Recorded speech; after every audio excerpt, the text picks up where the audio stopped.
Hi, this is Kara with the Bewitched Housewife. Well, what an epic week it was. My air conditioning busted, my cell phone shattered, a whole mess of things have been breaking and shattering around here. But that is just fine. I've just come to the point where I'm just laughing about it. And, it just really puts things in perspective about how you can live your life with less. What can you do when things upset you, when your environment changes, and how to keep steady and not freak out when things happen, because they do. And what I wanted to record a video on today is the difference between nervousness, anxiety, and excitement. I have a theory, and I'm sure someone can back me up on this, that if you have been through really hard, terrible experiences, you grew up in a very volatile situation, you have to relearn excitement. Because for me, excitement also triggers the same feelings as anxiety and panic. They are very subtle differences. So when you suddenly start feeling like, oh my gosh, just so much excitement, unless you have evidence of why you're feeling what you're feeling, you'll probably think it's panic. You'll probably think it's anxiety. So the first step is to stop and just look at your surroundings. Feel how you feel. Where is the feeling in your body? When it is excitement for me, it feels a little bit like stage fright, where it's more in the upper part of my chest, out and in my belly, but it's not the doom feeling. It's just a very jittery, fun, nervous feeling. It's like just going out to audition. That is the nervous, excited, warm, happy energy. And sometimes it's just a heads up that good things are happening. Now, if you're getting more sick to your stomach, icky, ill feelings like, oh my God, something's up, something's in the air, I don't know what it is, then just stop and ask yourself, what is causing this feeling? Is a particular person coming to mind, or situation, or bill? The next thing I want you to do is ask yourself, what have I not dealt with? And if something comes up, whether it's your cable bill, calling dad, or finally kicking out that really nasty relationship, then that is something that you need to focus on. And if you're not ready to focus on it, like it's just not the right day, say to yourself, okay, self, we are dealing with this at this time, at this place, or we will worry about it at this time and at this place. Book an appointment with yourself. That way you can take a break from the feelings of nervousness. One thing I really like to use for my personality, which is more excited, more hardwired, would be valerian root.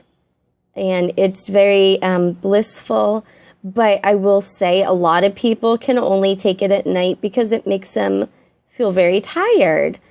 But, it's actually supposed to help you sleep. But for a person like me, where you're already very high charged, taking one valerian root during the day kind of just mellows you out just a little bit, just gives you a little bit of that buffer. Other exciting herbs to try is passion flower. A good cup of lavender tea, jasmine tea is always very grounding. So I would encourage you to just look into the herbal alternatives. Now, if you do have a panic disorder or an anxiety disorder, save yourself the struggle. And if you need to go to a medical doctor and get a buffer for it, just a little buffer, it can work wonders in your life. The thing about people with anxiety and nervousness is not only is it a spiritual mind paradigm that directly connects with the body, but it just makes everything so much more exhausting, so much more intense. Those without such a high degree of anxiety don't realize that when you're having an off day, going to Target can feel like being on American Idol. So this is not medical advice in any way. Obviously, the caveat is talk to your doctor, what he or she thinks. Do your own research about it. But if you suffer from a lot of anxiety and nervousness, not only is grounding and meditation very important, it's just about learning what works for you. And things are different for every person. So just free yourself of that and realize that there are a ton of people in the world who feel overstimulated. It's our environment, but it's also a part of our personality and what we came here to do. That same type of anxiety can give you the charge to get things done, to get things motivated, to make changes. Because if you felt like perfectly awesome all the time, you may not be that motivated to do things. You may not be motivated to change. So, arrest the procrastination. That is a huge, huge player in anxiety. And always ground yourself, whether it's through a prayer, hugging a tree, doing a meditation, eating a good meal, petting your cat, taking the dog for the walk, being out in nature. Nature is our huge resource. We are nature. So if you're not getting enough sunlight, enough exposure to the elements, you're going to start feeling pretty crappy. If you put most plants in a dark covered area and they never got sunlight or water or air blowing on their little leaves, they would conk out and die. So what you need is just open up the space for yourself, give yourself some wiggle room. So when you're excited, it could always be a good thing. It might just be inside you, or it could be something on the outside that you need to deal with.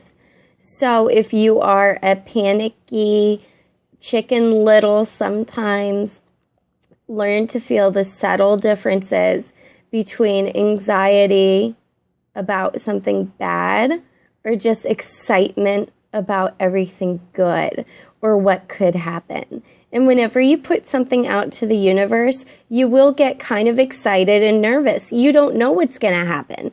It's like asking somebody out on a date or somebody to marry you. It's that same type of feeling of, oh my God, I finally put something out there. What's going to come back? So just focus on the positive and let it flow. You are courageous. You can do this. Remember that this is our time. This is our calling. This is our place. So whatever you are trying to do, live it out. If you keep getting signs and feelings that you need to do something or cut out a relationship, really examine it right now, because this is the perfect energy to take stock of things and move forward. The magic is always within yourself. The divine is always within yourself. All of your being, it's within yourself. So no matter how many little magic charms or mantras or prayers or philosophies that we can surround ourselves with, the number one thing is that you recognize that inside of you is a temple of the Holy Spirit, the universe, creation, whatever it feels like to you, however you say that word, however you express that feeling, it's within yourself. And just be super positive. One of the things that I learned from my acting teacher was to just embrace the fear and nervousness of going on stage. You would always feel panicky and, oh my God, the sky's falling. But something magical happens when you're in your element and when you're creating something. You will have nerves. You will experience it different ways right up until you start doing it. But once you start doing something, whether it's a magic trick, a presentation, or standing up for your truth, you will go into this zone where it doesn't matter. It's like, it's just this flow of things and you let it go. But the secret trick is it does not usually come to that point of zone zenness until you're already in it. You're already in the water. It's already too late. There's no going back. All right. Well, that is my video. I'm so happy my air conditioning's back, and I will hope you have a great weekend, and I hope I'm going to get caught up on some more videos. All right. Bye.